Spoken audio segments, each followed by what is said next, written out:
बिस्मिल्लाहिर्रहमानिर्रहीम। अस्सलाम वालेकुम डियर स्टूडेंट। आज का हमारा इंग्लिश का लेक्चर क्लास 10th के साथ, और हमारा आज का जो टॉपिक है वो है noun phrase. What is a noun phrase? Previous lecture में हमने आर्टिकल के बारे में पढ़ा। डेफिनेट आर्टिकल क्या होता है, इनडेफिनेट आर्टिकल, इसके सारे रूल मैंने आपको करवाए थे। आज के हमारे इस लेक्चर में मैं आपको ये बताऊंगी कि फ्रेज क्या होता है और फिर नाउन फ्रेज क्या होता है। तो नाउन फ्रेज ये आपकी स्टेटमेंट है, ठीक है। ये आगे भी इसकी जो एक्सरसाइज है वो आप खुद करेंगे, और नाउन फ्रेज क्या होता है इसके बारे में मैं आपको समझाऊंगी। नाउन फ्रेज करने से पहले क्वेश्चन ये क्रिएट होता है कि what is a phrase. Phrase क्या होता है, यानी ये क्या है, ये क्या चीज़ है। तो इसके बारे में पहले आपको समझाऊंगी, फिर हम जो है नाउन फ्रेज की तरफ आएंगे। सबसे पहले व्हाट इज़ अ फ्रेज, इसकी जो है डिफाइन मैं आपको बताऊंगी कि फ्रेज होता क्या है। बाद में हम जो है नाउन फ्रेज, तो इसकी ये छोटा सा जुमला होता है। अगर मैं कहूँ कि फ्रेज है ना, अल्फाज का एक छोटा सा मजमुआ होता है। Phrase is a group of word which does not have its own subject और प्रेडिकेट, यानी ना तो इसका अपना कोई फाइल होता है और ना ही इसका कोई अपना मसंद होता है, यानी खबर होती है, या प्रेडिकेट उसे कहते हैं। एक स्टेटमेंट होती है जो हमें सब्जेक्ट के अकॉर्डिंग इंफॉर्मेशन देती है, उसको हम प्रेडिकेट कहते हैं। तो ना इसका कोई प्रेडिकेट होता है और ना ही इसका सब्जेक्ट होता है। इसकी डिफाइन हम इस तरह से कुछ कर सकते हैं। A phrase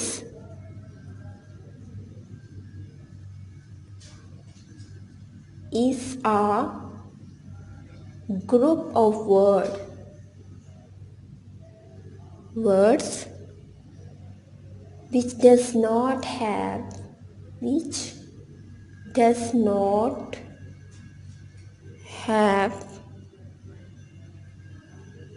its own meaning, its own subject or predicate,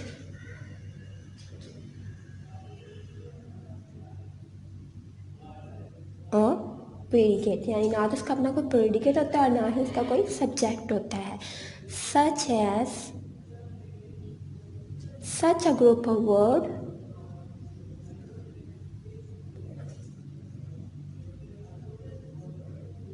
words makes some sense, यानी ये जो वर्ड्स होते हैं ये कुछ सेंस हमें देते हैं, यानी कुछ मफहूम तो देते हैं, but not complete sense, not complete sense.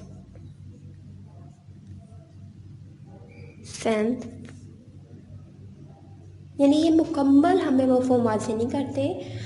It is a part of sentence and helps in making the sentence, यानी ये सेंटेंस का हिस्सा होते हैं और सेंटेंस बनाने में हमारी हेल्प करते हैं। It is a part of sentence और make and helps making in making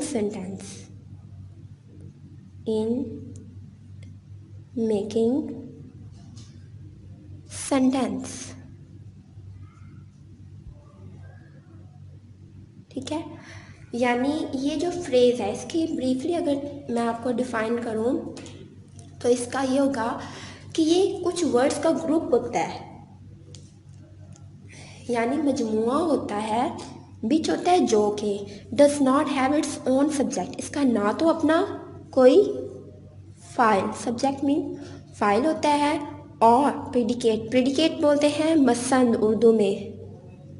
लेकिन अगर इसका आप डिफाइन करें तो इसका हम इस तरह से इसको जो है डिफाइन कर सकते हैं, the part of statement which tells something about the subject is called predicate, यानी कि फ़िक्रे का वो हिस्सा जो हमें सब्जेक्ट के अकॉर्डिंग कुछ ना कुछ बतलाए, कोई ख़बर दे, वो क्या कहलाता है, ख़बर कहलाता है या मसंद कहलाता है।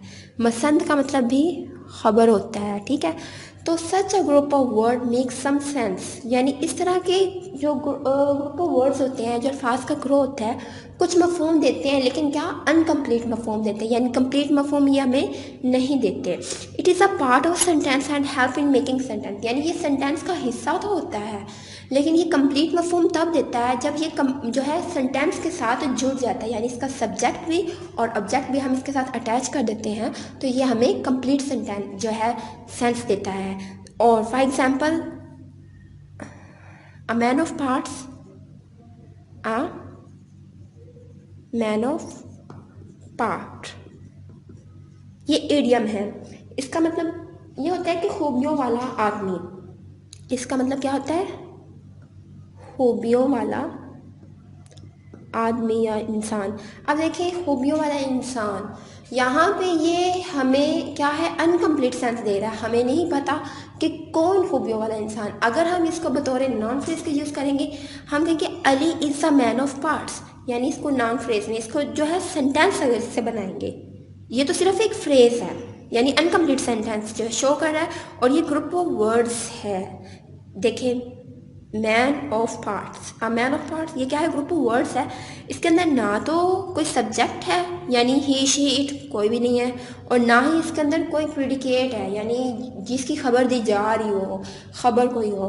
तो अगर हम इसको जो है सैम्पल, वही प्रीवियस वाला मैं डिफाइन करूँगी, man, a man of part, ठीक है, खूबियों वाला आदमी। अगर मैं इसको नॉन फ्रेज में चेंज करूँ तो इसके लिए हमें सब्जेक्ट की ज़रूरत होगी। ही क्या ले, या Ali, Ali is a man of parts, यानी अली जो है वो खूबियों वाला इंसान है या खूबियों वाला आदमी है, जिसके अंदर हमें प्रेडिकेट भी मिल जाएगा और हमारा जो फ्रेज़ होगा वो भी नॉमिनेट हो जाएगा और हमारा सब्जेक्ट भी। तो इसका यूज़ इस तरह से करते हैं। आई थिंक आपको फ्रेज़ की समझ आ गई होगी। और अब मैं आपको बताऊंगी कि what is a noun phrase, कि नाउन फ्रेज़ क्या होता है। ये भी सेम टू सेम ऐसे है जिसके अंदर जब हम लेकिन इसमें ये डिफरेंस होता है, कि इसको जो नाउन फ्रेज मतलब बतौर ऑब्जेक्ट के भी यूज़ होता है, बतौर कम्प्लीमेंट के भी और बतौर सब्जेक्ट के भी। तो सबसे पहले मैं अब नाउन फ्रेज की डिफ़ाइन करेंगे। जो नाउन फ्रेज की डिफ़ाइन है, define of noun phrase, a noun phrase, a noun phrase is a group of words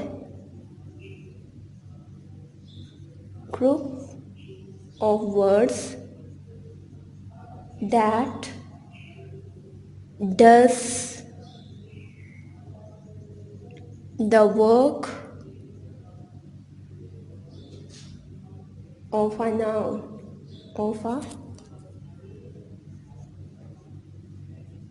define से ही वाज़ हो रहा है कि अ नाउन, नाउन क्या होता है, इस अ वर्ड विच शो, या फिर ये कह रहे हैं कि किसी भी चीज़, a word that use for person, place और थिंग इज कॉल्ड नाउन। तो a noun phrase is a group of words, यानी ये क्या अल्फाज का ग्रोह होता है, that does the work of a noun, जो कि बतौरे इस्म के, बतौरे नाउन के जो है तौर पर काम करता है। फॉर एग्जाम्पल, इसका जो नाउन फ्रेज की जो एग्जाम्पल वो भी हम कर देते, जैसे कि as a young trader,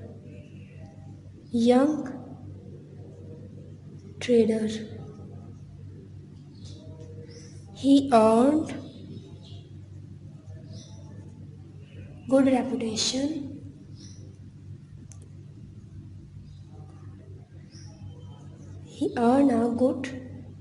reputation of being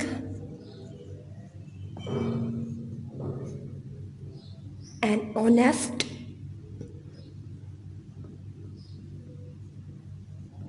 fair and just businessman।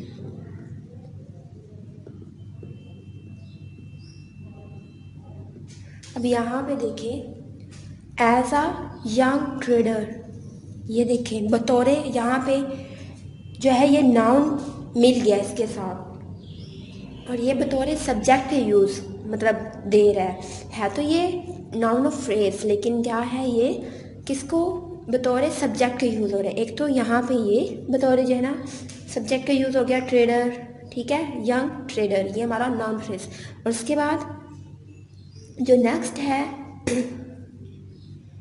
यहाँ से, an honest fair and just businessman. अब यहाँ पे बिजनेसमैन वैसे तो ऑब्जेक्ट के तौर पर आया हुआ है, लेकिन an honest fair and just businessman ये क्या होगा, बतौर नाउन फ्रेज का यूज़ हो जाएगा।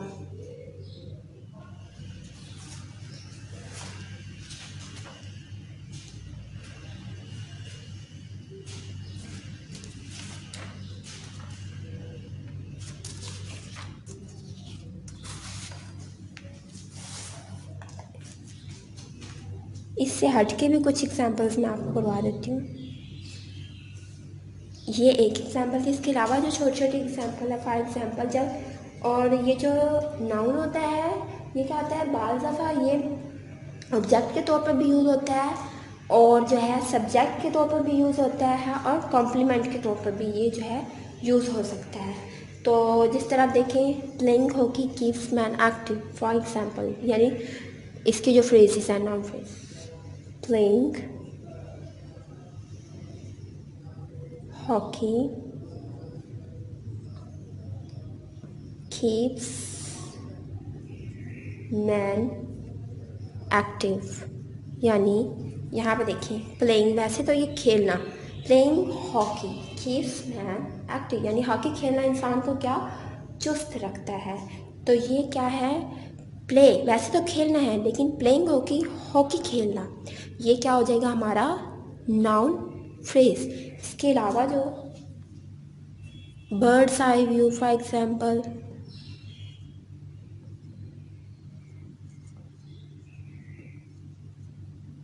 Reading novels, ups and down,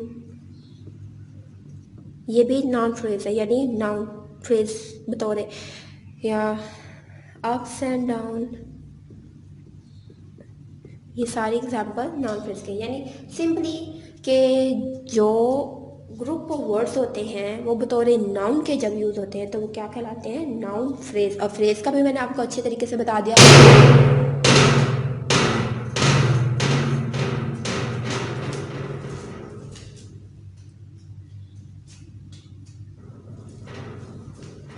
phrase का भी मैंने आपको अच्छे तरीके से बता दिया कि फ़्रेज़ क्या होता है, यानी फ्रेज़ क्या होता है कि वो कंप्लीट सेंस तो नहीं देता, अनकम्प्लीट सेंस देता है, लेकिन जब हम उसके साथ सब्जेक्ट और ऑब्जेक्ट जो बतौर सेंटेंस बना लेते हैं तो वो क्या है, कंप्लीट सेंस हमें दे देता है। लेकिन क्या उसके लिए सब्जेक्ट और ऑब्जेक्ट कंपल्सरी होता है, और उसमें क्या होता है कि उसमें सब्जेक्ट और प्रेडिकेट नहीं होता। लेकिन यहाँ पे नाउन फ्रेज में जब जो नाउन फ्रेज होता है वो बतौर सब्जेक्ट के यूज़ भी हो सकता है, ऑब्जेक्ट के भी, कॉम्प्लीमेंट के भी, और प्रेडिकेट के भी। इसी के साथ हमारा आज का लेक्चर कंप्लीट होता है। और आपने ये जो स्टेटमेंट है नेक्स्ट,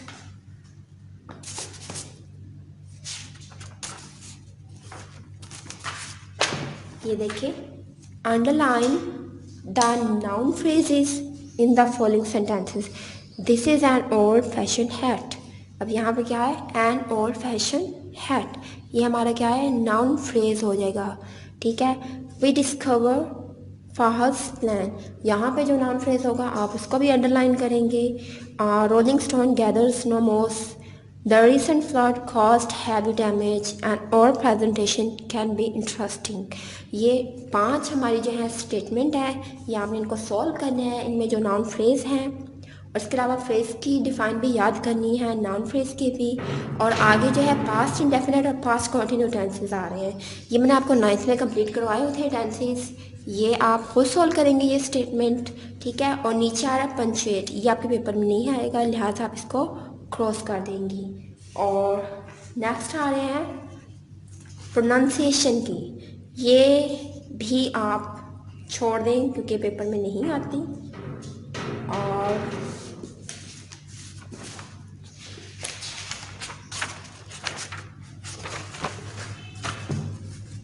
इसके अलावा जो और कम्युनिकेशन स्किल्स हैं ये भी नहीं करेंगे, और राइटिंग स्किल भी नहीं। अब आपने क्या करना है, आपकी जो ब्राइट है वहाँ से आपने जो इसके करेक्ट स्पेलिंग की स्टेटमेंट है वो सॉल्व करेंगे। इसी के साथ हमारा टॉपिक नाउन फ्रेज भी कंप्लीट होता है और हमारा first chapter Hazrat Muhammad peace be upon him and embodiment of justice ये कंप्लीट होता है। ठीक है, कल नेक्स्ट लेक्चर में इंशाल्लाह हम अपना second chapter the Chinese new year वो स्टार्ट करेंगे। इसके साथ इजाज़त। होमवर्क में आप जो है नाउन फ्रेज की एग्जांपल करेंगे, 5 सेंटेंसेस फ्रेज के सिर्फ, और नाउन फ्रेज के भी 5 सेंटेंसेस। ठीक है, जो बुक वाले ये वाले नहीं करने, खुद से करने हैं अपने पॉइंट ऑफ व्यू से। होमवर्क नीट एंड क्लीन होना चाहिए, आज का काम आज ही करना है, कल पे पेंडिंग नहीं करना। ठीक है, इजाज़त दीजिएगा। टेक केयर, खुदा निगहबान।